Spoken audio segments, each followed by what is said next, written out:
नमस्कार, मी रवि कुमार. जवाब तो आपको देना होगा बोल सरकार या सदरात 85 आवाजच्या का स्पेशल रिपोर्ट मध्ये आपलं स्वागत. कशा आहात आपण? मजेत ना? मजेत राहा, हिट राहा, फिट राहा आणि हो, आरोग्याची काळजी घ्या. चला तर मग विषयाकडे वळूया. या अगोदर आपल्याला एक विनंती असेल, तुम्हाला जर का ही बातमी आवडली तर बातमीला जास्तीत जास्त लोकांकडे शेअर करा आणि आवडली तर लाईक करा आणि तुम्हाला काय वाटतं कमेंट करायला विसरू नका. या बातमीबाबत तुम्हाला काय वाटतं कमेंट करायला विसरू नका. संपूर्ण महाराष्ट्रात महानगरपालिका निवडणुकीची धामधूम सुरू झाली आहे. आज बीजेपीच्या प्रचाराचा नारळ धुळे शहरात फुटला.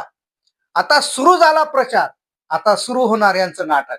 लोकांच्या पाया पडायचं. मग हे उमेदवार पक्षाला करोडो रुपयाचा पार्टी फंड देऊन मोठ्या प्रमाणात निवडणुकीचा खर्च करून जनतेचा पाया पडतील.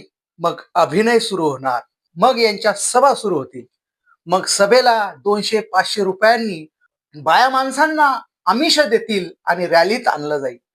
सभेला बसवलं जाईल आणि मग सुरू होईल यांची फेकाफेकी. अशा फेकतील आणि जसाही निवडला तर मग यांचा तोरा वाढेल.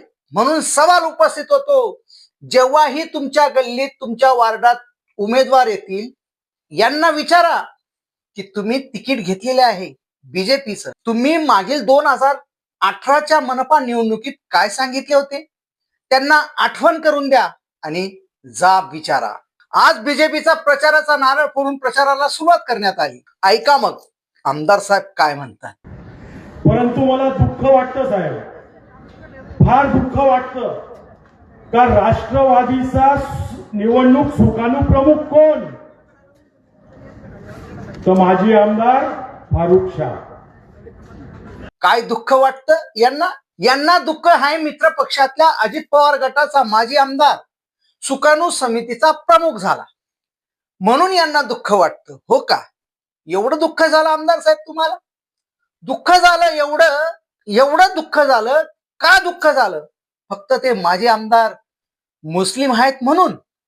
म्हणजे महाराष्ट्रात कोणत्याही पार्टीचा सुकाणू समितीचा प्रमुख मुस्लिम होऊ शकत नाही? मुस्लिम होऊ शकत नाही का? का सर्व अधिकार तुम्हाला दिले आहेत? आणि साहेब एवढंच नाही, मंदिरात ते आले सुद्धा नाही नारळ फोडण्यासाठी. त्यांच्या एकही मुस्लिम उमेदवार माझ्या आईच्या दारात आला नाही साहेब. एकही उमेदवार आला नाही. इथं नारळ वाढलं. तुम्ही म्हणतात ते मंदिरात आलेच नाही नारळ फोडण्यासाठी. ते त्यांचं बघतील ना. बरं नाही आले मग पुढे काय? आणि रात्री ते अंमळनेरचे आमचे मित्र अनिल दादा यांना अंमळनेर मध्ये सुद्धा त्यांचा नगराध्यक्ष बसवता आला नाही. आपल्या धुळ्याचा एखादा प्रभाग आहे ना तेवढा तो अंमळनेर. आणि इथं येऊन महापालिकेचे स्वप्न बघतायत. आणि रात्री फारुख शाहच्या घरी टोपी घालून मीटिंगला बसलो. पहा, हे टोपी पर्यंत पोहोचले. म्हणे अनिल पाटील यांनी टोपी घालून फारुख शाहांच्या घरी मीटिंग मध्ये बसले. मग काय झालं आमदार साहेब? मग हे काय आहे? हे काय आहे आमदार साहेब? हे काय आहे तुम्ही सांगा. मग आमदार साहेब हे काय? मग आमदार साहेब हे काय? मग आमदार साहेब हे काय? आणि काल येऊन इथं मीडियामध्ये बडबड करून गेले का भारतीय जनता पार्टीची गुंडगिरी पाहिली का? कुठं गुंडगिरी केली भारतीय जनता पार्टीने? 4 उमेदवार बिनविरोध आमचे निवडून आले. 8 उमेदवार येणार होते. जनतेचा कोळ होता, जनतेचा.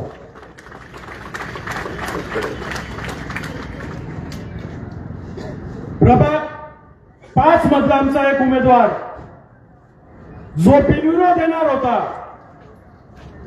एक अपक्ष मॅडम, त्या स्वतः फॉर्म घ्यायला रिटर्न घ्यायला त्यांचा भरलेला फॉर्म परत माघारी घेण्यासाठी आरओ ऑफिसला गेले.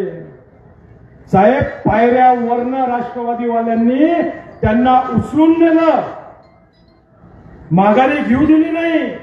आणि जेव्हा आमचे कार्यकर्ते त्यांच्या मागे पळाले तर त्या राष्ट्रवादीच्या लोकांनी त्यांच्या पोटात गोळ्या मारल्या, गोळ्या. मग कोण गुंड? ते अनिल दादाला विचारा. अंमळनेर मध्ये राहून धुळे शहराविषयी बोलू नका, माहिती घ्या. तुमच्या आजूबाजूचे जे चमचे आहेत ना, ते सर्व पक्ष बदलून आता राष्ट्रवादीत आलेले आहेत. ते आमचे होते पहिले, आमचे. आम्हाला गुंड म्हणण्यापेक्षा तुम्ही बंदुकांचा वापर करतात इलेक्शन मध्ये, याचं भान ठेवा. तुम्ही व्हिडिओ बघितले का शिवसेना शिंदे गटाचे?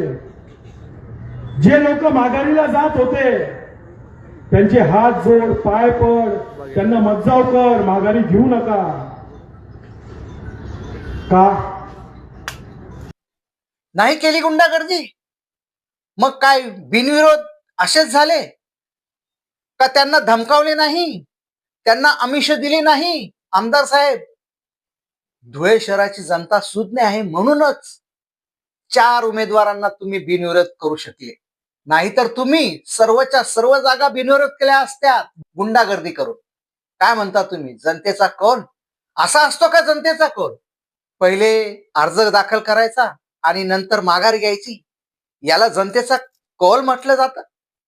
तुम्ही व्हिडिओ बघितले का शिवसेना शिंदे गटाचे? जे लोक माघारीला जात होते त्यांचे हात जोड, पाय पड, त्यांना मज्जाव कर, माघारी घेऊ नका. का तुम्ही काय म्हणतात? बघितले का शिंदे गटाचे व्हिडिओ? आमदार साहेब, सर्वांनी पाहिले.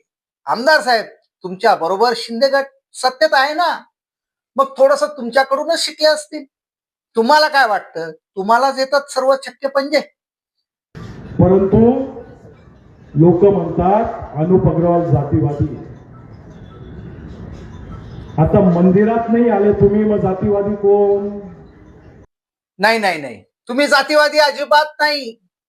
तुम्ही फक्त तरुणांचे डोके फिरवणारे भाषण करणारे आहात.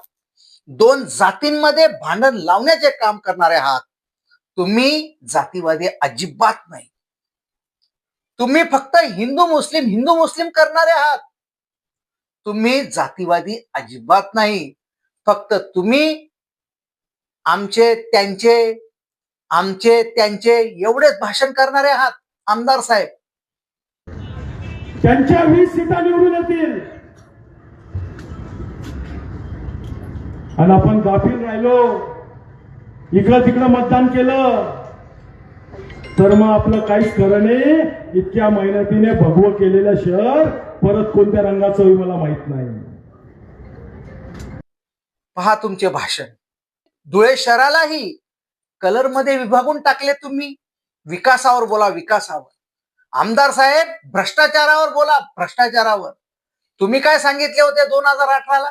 बदल घडणार, भाजपच बदल घडवणार. काय झाला बदल? 2018 ते आजपर्यंत कोणता बदल झाला?